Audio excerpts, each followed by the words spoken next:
আজকে ভারত সরকারকে আবারও হুঁশিয়ার করে দিতে চাই, ভারত তুমি তোমার ষড়যন্ত্র বন্ধ করো। যদি ষড়যন্ত্র বন্ধ না করো, আমরা ওই চিকেন লেগে যাব। আমরা চিকেন লেগ বন্ধ করে তোমার 7টা প্রদেশকে অচল করে দেব। আজ ভারত সরকার তুমি এখনো শান্তিতে থাকো, আমাদের শান্তিতে ঘুমাইতে দাও। তুমি যদি আমাদের শান্তিতে ঘুমাইতে না দাও, আমরা দাবি করব শেরে বাংলা একে ফজলুলের দাবি অনুযায়ী ওই পশ্চিম বাংলা, এপার বাংলা ওপার বাবা, এটাই হবে বাংলাদেশ। শান্তি বাহিনী দিয়া, ইসকন দিয়ে আর দেশ এবং জাতিকে ষড়যন্ত্র করে শেষ করতে চেষ্টা করো না। তার দাঁত ভাঙা জবাব ওই ভারতে বসে আমরা তোমাদের দেব ইনশাল্লাহ।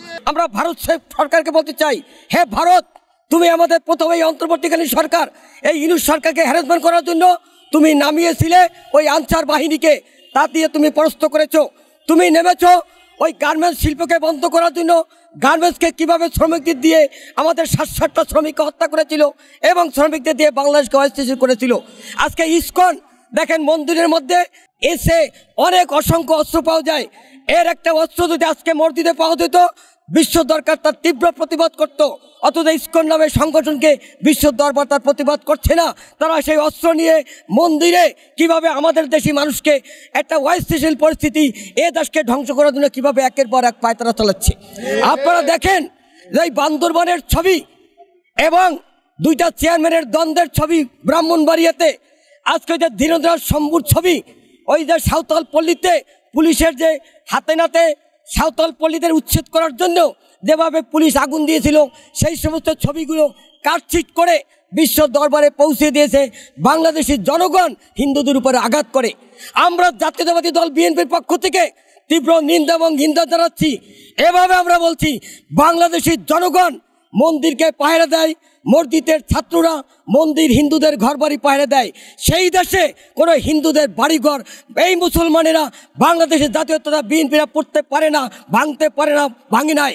আজকে শহীদ রাষ্ট্রপতি জিয়াউর রহমান ক্ষমতায় আসার পরে দেশের অবস্থা ছিল খুব ভয়াবহ পরিণতি।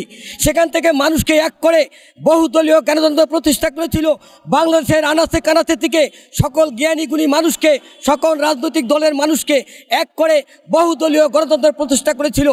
বেগম খালেদা জিয়াকে এই নিশিরাত্রের প্রধানমন্ত্রী, এই ভোটচোর প্রধানমন্ত্রী, এই গুম খুনের নায়ক প্রধানমন্ত্রী আমাদের দেশে বেগম খালেদা জিয়াকে বাড়ি ছাড়া করেছিল। আজকে ছাত্র জনতা এই দেশ দখল করার পরে, এই শান্তি শৃঙ্খলার সৃষ্টি করার পরে শেখ হাসিনা এই দেশ থেকে পালিয়ে যেতে বাধ্য হয়েছে। এই সরকারকে হ্যারাসমেন্ট করার জন্য 1971 সালে বাংলাদেশ স্বাধীনতা হওয়ার পরে ওই শান্তি বাহিনী দিয়ে ভারত সরকার আমাদের 3টা পার্বত্য চট্টগ্রাম অঞ্চলকে অস্থিতিশীল করেছিল। আজকে ইসকন নামে একটা ওই সন্ত্রাসী সংগঠন বাংলাদেশকে অস্থিতিশীল করার জন্য, হিন্দু মুসলমানকে একটা দাঙ্গা সৃষ্টি করার জন্য আবার একটা পরিবেশ সৃষ্টি করেছে, যেখানে আমরা হিন্দুকে মারি, হিন্দু আমাদের মারবে, বাংলাদেশ অস্থিতিশীল পরিস্থিতিতে পড়বে।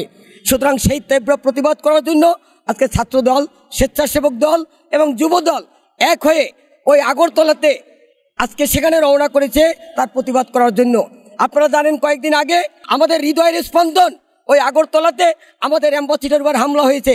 এটা আমাদের প্রতিটি বাংলাদেশের জনগণের হৃদয়ের উপরে হামলা হয়েছে।